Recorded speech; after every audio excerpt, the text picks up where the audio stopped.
event held at Sanakonung Palace compound.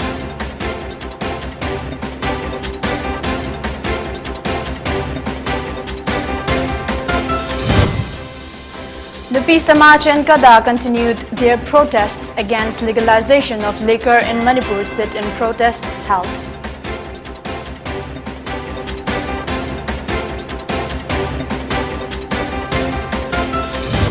And India recorded 2,756 fresh COVID cases along with 21 fatalities due to the infection in the past 24 hours.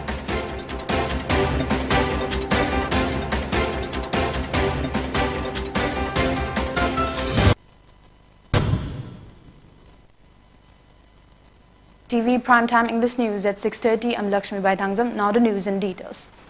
Rajya Sabha MP LAKSMIBAI has reiterated that Mera Hauchongba festival started during the time of Nongda Lairen Pakhangba.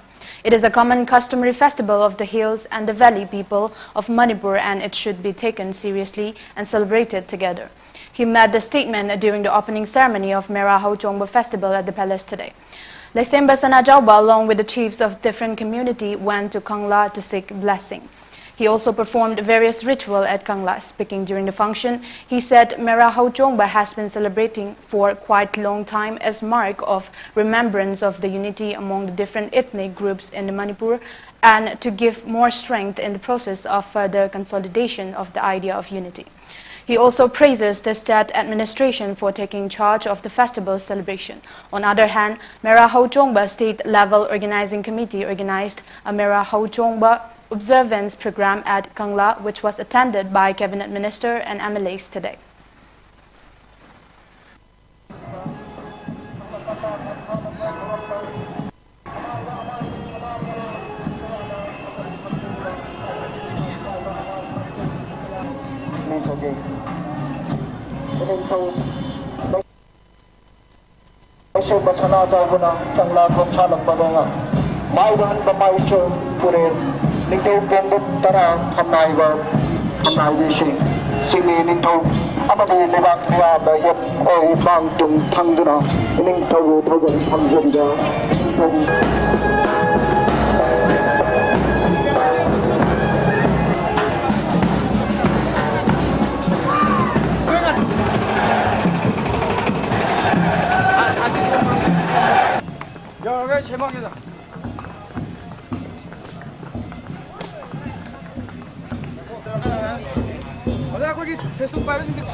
Common customary festival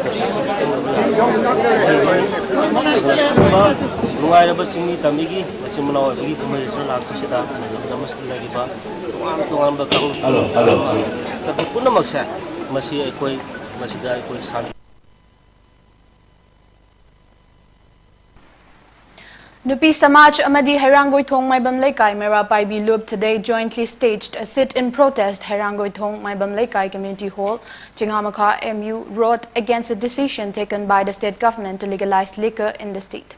Speaking to media, NPUI Nupi Samaj President TH Ramani stated that the Nupi Samaj has been organizing rally against the legalization of alcohol because laws are made by the people and can be changed if the people do not want them. Alcohol should not be legalized if the majority of people are against it. If alcohol is forbidden, nobody will perish. Giving a permit to a hotel with 20 rooms will foster illegal activity and moral degeneration. In order to stop domestic abuse and crime against women, Manipur's women have raised their voice in favor of an alcohol prohibition. It is impossible to leave everything behind and legalize alcohol, she added.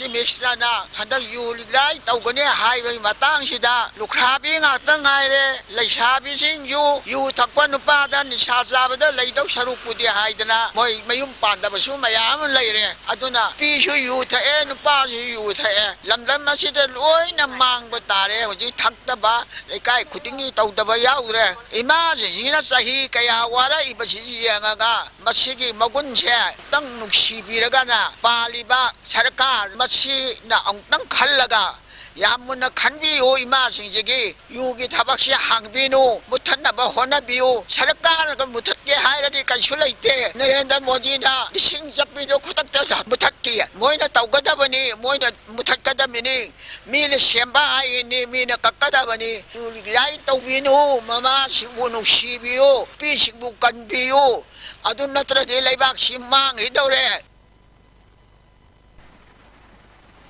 Opposing the decision of legalization of selling and manufacturing of liquor by the state government coalition against drugs and alcohol, Kadar staged a sit-in protest at Nongmaibung Ayangpali along with the local Merapaibi today. During the protest, Secretary of Nongmaibung Ayangpali Apunba Merapaibi Lup Nongthombam Medha said that they opposed the decision of legalization of alcohol and the government should revoke the order at the earliest. She asked if the good quality alcohol that the government assured to provide will not cause liver cirrhosis. She added that despite the government's claims that they had banned alcohol in the state for many years and nothing helped them, it was just because all were only in the document. The government could easily outlaw alcohol if they so desired. The consumption of alcohol by people has significantly increased if it becomes legal. Local organizations like Merapaibis have worked incredibly hard to make it illegal for people to use alcohol. Therefore, government's decision to make it legal can never be accepted. Before passing the directive, the government should have spoken with diverse organizations or CSOs.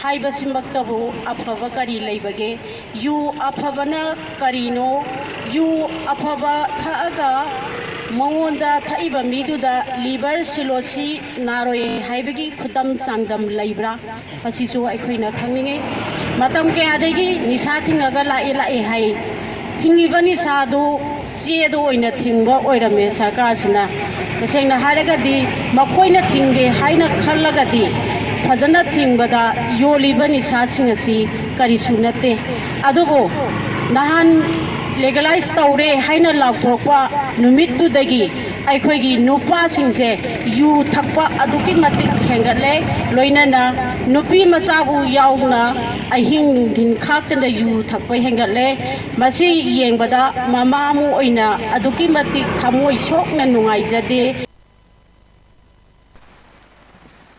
Awang Nyumai, Minister of Water Resources and Relief and Disaster Management, distributed the first installment of the Awang Nyumai special scheme for widower, orphan and disabled over 4,50,000 rupees to 300 beneficiaries, including widows, widowers, orphans and people with disabilities throughout 52 Tamil Assembly constituencies.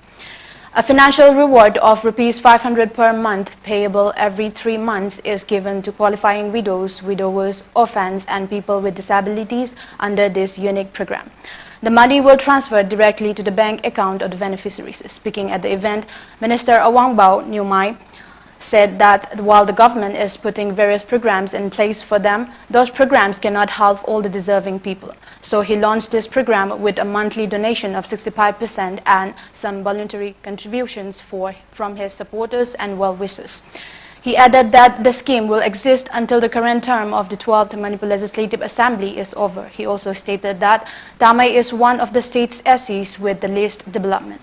Tamai and THANGJAM subdivisions rank among the least developed subdivisions in terms of development due to their geographic location, lack of contemporary amenities, and poor economy. He stressed that in the absence of proper healthcare facilities and lack of awareness, mortality rate is high in the constituency. As a result, there are numerous widows, widowers, orphans, and disabled. He added that the scheme will expand since the deserving people are still left out this time. During the program, Hembui Liu from Namtiran village expressed an appreciation words to the scheme, and she added that she will continue to pray and support the Minister Awangbao Nyumai in the days to come. The Tamenglong Battalion of Assam Rifles under the aegis of 22 Sector Assam Rifles IZAR South, IZAR East is organizing a pre-recruitment training for male and female candidates to train them for upcoming recruitment rallies for Agniveer and CAPF candidates. The Rani Gaidinliu training camp will be held from October 18 to November 5 at the Assam Rifles Battalion in Tamenglong as part of ongoing efforts by the Assam Rifles to empower the local youth and ensure enrollment from the remote districts of Tamenglong. The main objective of the training program is to guide and prepare potential candidates to clear various tests conducted by as a part of the recruitment drives conducted by Army and CAPF. It is likely that the trained battalion of the youths of Tamenglong shall one day be part of the proud of Indian Army and Assam Rifles.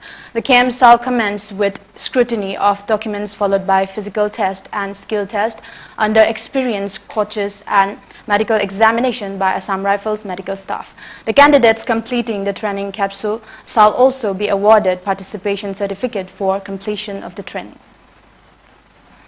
Union Minister Amit Saha announced that separate Narcotics Control Bureau (NCB) zones will be constituted for Tripura, Mizoram, and Arunachal Pradesh.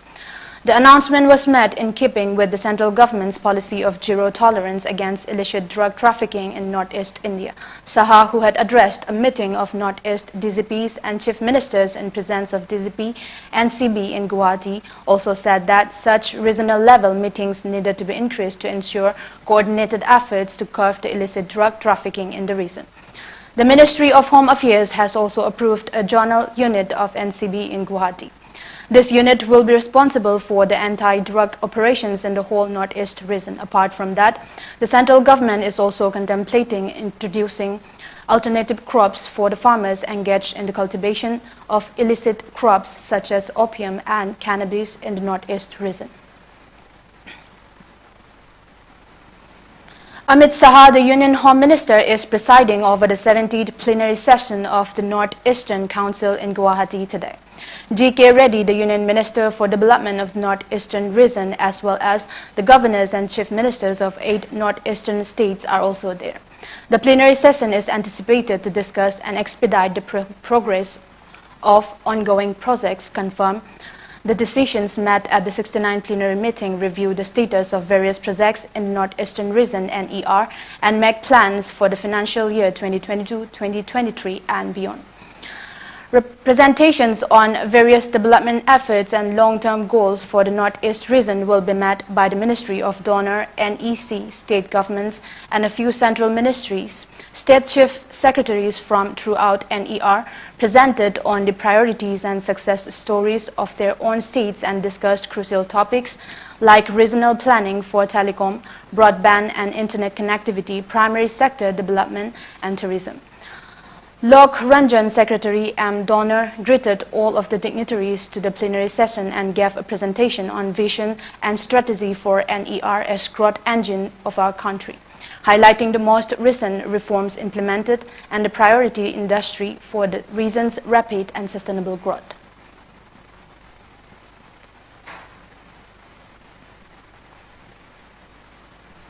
M.K. Stalin, the Chief Minister of Tamil Nadu and a DMK stalwart, was duly chosen as the party's president for a second term today.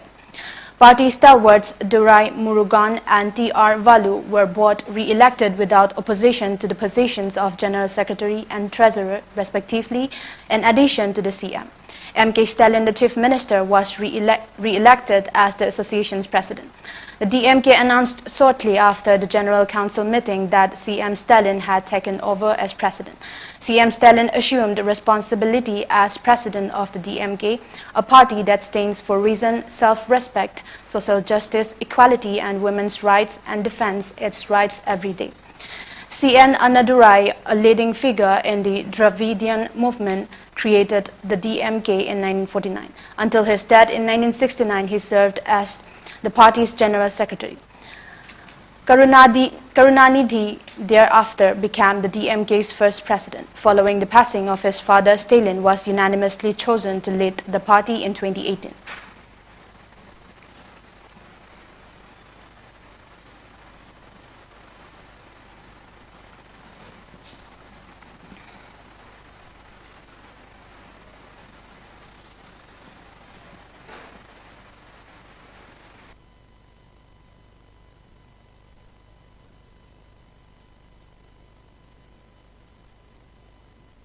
Of the Naga political crisis, the Forum for Naga Reconciliation (FNR), a citizens' organization in Nagaland, has taken the initiative to unite the rival groups NSCN-IM and NNPC.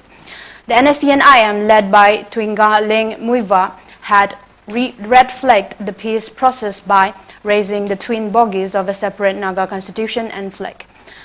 The NNPC, an umbrella group of 7 militant organizations, has supported the final peace pact since November 2017. A group of social workers and leaders from top NGOs and civil societies convened in Dimapur yesterday at the invitation of FNR, and they plan to bring the opposing parties to a neutral ground. In order to move forward, the NSCN and NNPCs must find common ground and mutually agree on a working relationship based on Naga historical and political rights, the FNR said in a statement yesterday. The Naga public will render our wholehearted assistance to their reconciliation process, it added. The FNR said the Naga people must change by acting in hope and accepting one another as people of common belonging.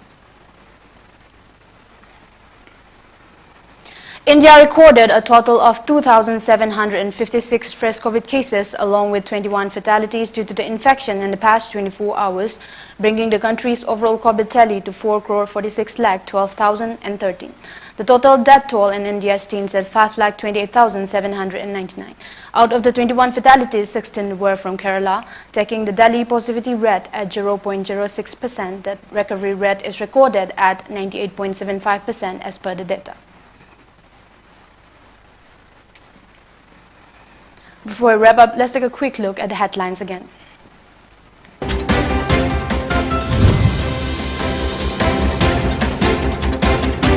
Mera Hotba held with pomp and fervor.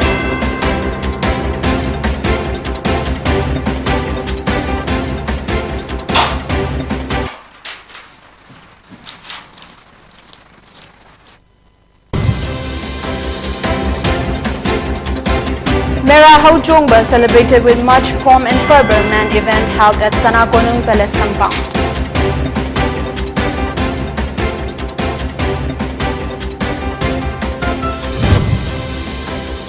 Nupi Samaj and Kada continued their protest against legalization of liquor in Manipur, sit-in protest held.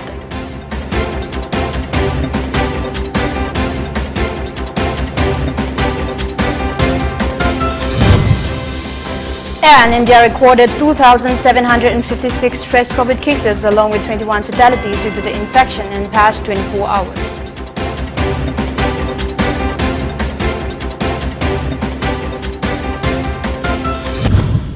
Thank you for watching PONYTV. For more updates, keep watching PONYTV and stay tuned.